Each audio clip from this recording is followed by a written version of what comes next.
cây chu bôi pa san thái lâu mi ka si na cha a tua kho mi ka ngai lâu dẫu chun ốc lạc in ka nung khâu lu san cất lại lâu cả chẳng bao tu bội ba vẫn lấy lệ a trong thiên bia tên a in cần đu cần đốt cần tay chân liễu bội ba nước tụ băng in cầm hăng ca luôn là cả cái ta khi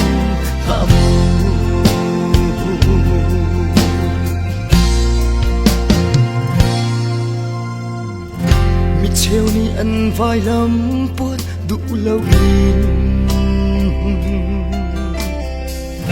và lấy ngọc nạc bar lan mặn na se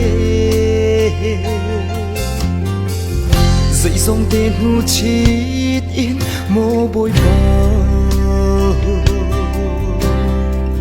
rụt cần đủ bèn cả bốn bèn mù bôi bờ vẫn lấy lệ a trong thiên bia tên a in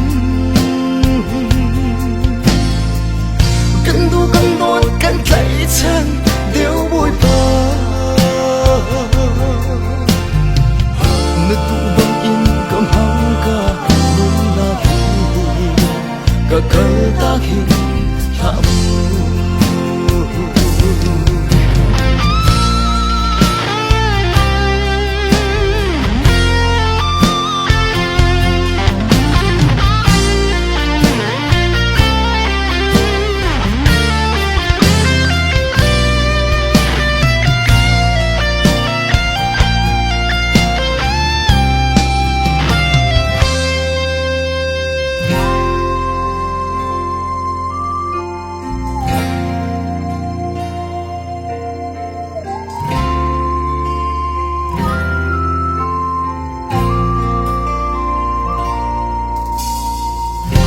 na in ka nun hang tu ka bôi ba